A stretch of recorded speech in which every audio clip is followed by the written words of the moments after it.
کے نظریات دیکھیے کتنے سچے اور سچے تھے۔ پاکستان بنانے والوں کے عقائد دیکھیے کتنے خوبصورت تھے۔ پاکستان بنانے والوں کے نظریات دیکھیے کتنے صاف ستھرے تھے کہ ان کا ایک ہی نظریہ تھا کہ پاکستان کا مطلب کیا، لا الہ الا اللہ، اور دستور ریاست کیا ہوگا، محمد الرسول اللہ۔ لہٰذا آج پاکستان بن چکا، آج پاکستان بن چکا۔ ہمارے وہ سفید ریش بزرگ حضرات ابھی موجود ہیں ہمارے اندر کہ جو ہمیں آج بھی وہ کہانیاں سناتے ہیں کہ جب وہ ہجرت کر کے وہاں سے یہاں آ رہے تھے تو جیسے جیسے دل خراش مناظر انہوں نے دیکھے، یقیناً آج جب ہم سنتے ہیں تو ہمارے جسم کے رونگٹے کھڑے ہو جاتے ہیں۔ ہم نہیں بھولتے وہ واقعات کہ جب نوجوان پاکستان کا نعرہ لگاتے ہوئے ہندوستان بر صغیر کی گلیوں سے گزر رہے تھے اور ایک لکڑی کے اوپر، ایک ڈنڈے کے اوپر، ایک سٹک کے اوپر لہرانے کے لیے جھنڈا تک میسر نہیں تھا، جھنڈا تک میسر نہیں تھا۔ گھر میں بیٹھی ہوئی ایک نوجوان بہن کو معلوم پڑا کہ انہیں جھنڈے کی ضرورت ہے۔ اس نے اپنے سر سے دوپٹہ اتارا، بھائی کو دیا، کہا جا کر ڈنڈے کی چوٹی پر لہرا دے، اور کہہ کہ یہی آج کے بعد تمہارا جھنڈا ہے۔ ہم کیسے بھول سکتے ہیں ان ماؤں کو کہ جنہوں نے اپنی عزتیں بچانے کے لیے اندھیرے کنوؤں کے اندر چھلانگیں لگا دی۔ ہم کیسے بھول سکتے ہیں اپنے ان بزرگوں کو کہ جنہوں نے اپنی جان کا نذرانہ صرف اسی بنیاد پر وہاں سے یہاں آتے ہوئے اس راستے کے اندر ہی قربان کر دیا، اور ان کا ولولہ اور جوش ایک ہی تھا کہ بس اب ہماری منزل پاکستان ہے، اب ہماری منزل پاکستان ہے۔ ہم ان چھوٹے اور معصوم دودھ پیتے بچوں کو کیسے بھلا سکتے ہیں کہ جب ان کی مائیں وہاں سے اپنا گھر بار چھوڑ کر، اپنے اعزاء و اقرباء کو چھوڑ کر، اپنے والدین کو چھوڑ کر وہاں سے اس طرف ہجرت کے لیے آ رہی تھی، راستے میں موت نے آ لیا۔ کتنے ایسے واقعات ہیں، ماں تو مری پڑی ہے، ماں تو مری پڑی ہے، دودھ پیتا بچہ ماں کے سینے سے لپٹا ہوا رو رہا ہے۔ ہم کیسے بھول سکتے ہیں ان بچوں کو؟ ہم ان ماؤں کی قربانیوں کو کیسے فراموش کر سکتے ہیں؟ نانا، آج ارباب اقتدار ہمیں کیوں نہیں بتاتے کہ آج 14 اگست ہے، کبھی کہیں پریڈ کی جا رہی ہے، کہیں توپوں کی سلامی دی جا رہی ہے، کہیں کوئی پروگرام طے شدہ ہے، کہیں کوئی پروگرام تشکیل دیا جا رہا ہے۔ وہ بتاؤ نا سارے حضرات کو کہ آج ہم پریڈ کیوں کر رہے ہیں۔ بتایا جائے کہ 90,000 سے زائد خواتین نے اس پریڈ کے پیچھے اپنی عزتوں کی قربانیاں دی ہیں۔ بتایا جائے کہ اس پاکستان کے حصول کے لیے 2 کروڑ سے زائد حضرات نے اپنے گھر بار کو چھوڑا ہے۔ کیا آزادی اس لیے حاصل کی تھی؟ میرے نوجوانوں، اپنے دلوں پر ہاتھ رکھ کر، اپنے دماغوں کو ذرا موجود رکھ کر بتائیے، کیا اس لیے آزادی حاصل کی گئی تھی کہ جب سال کے بعد 14 اگست آئے گا موٹر سائیکل کا سیلنسر نکال کر گلیوں کے اندر پھرا جائے گا؟ اس لیے آزادی حاصل کی گئی تھی؟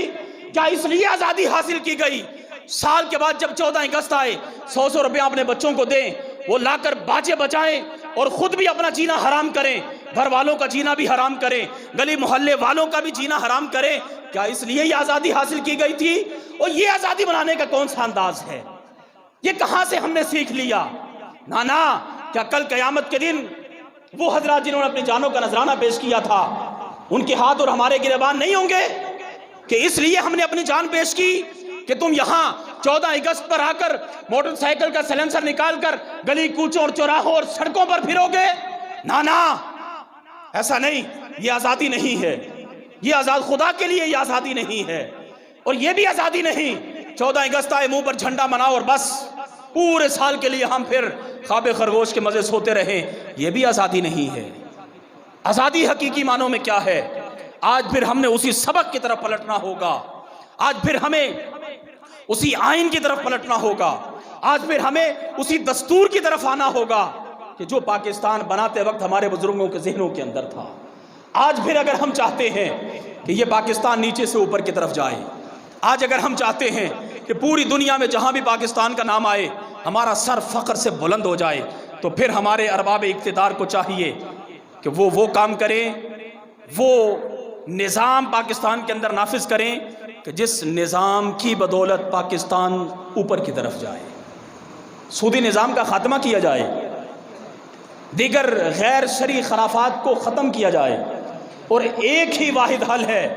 اگر ہم سب نجات چاہتے ہیں، اگر ہم سب اللہ اور اس کے رسول کی بارگاہ میں اور اس پاکستان کو بناتے وقت قربانیاں دینے والوں کی نظر میں اگر ہم سرخرو ہونا چاہتے ہیں، تو پھر اس کا ایک ہی حل ہے کہ ملک پاکستان کے اندر نظام مصطفیٰ کو نافذ کر دیا جائے، ملک پاکستان میں نظام مصطفیٰ کو نافذ کر دیا جائے۔ اور یہ راتوں رات نہیں ہو جانا، اس کے لیے جد و جہد کی ضرورت ہے، اس کے لیے کوشش کی ضرورت ہے، اس کے لیے میرے اور آپ کے اٹھ کھڑے ہونے کی ضرورت ہے۔ جب ہم لوگوں کو سلیکٹ کرتے ہیں اس وقت دیکھا جائے کہ کون شخص پاکستان کے موافق ہے، کون پاکستان کے مخالف ہے۔ ہم دیکھ چکے، 73 سال کا عرصہ گزر چکا، اب اس سے زیادہ اور کیا دیکھنا ہے؟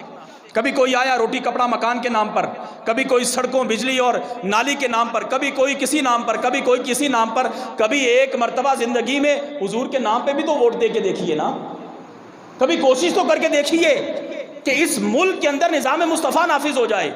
دعائیں تو ہم سارے ہی کرتے ہیں لیکن عملی طور پر ہم کرنے کے لیے تیار نہیں، اور جب کوئی عملی طور پر کرتا ہے تو پھر ہم کہتے ہیں کہ یہ سیاسی ہو گئے، یہ سیاسی ہو گئے۔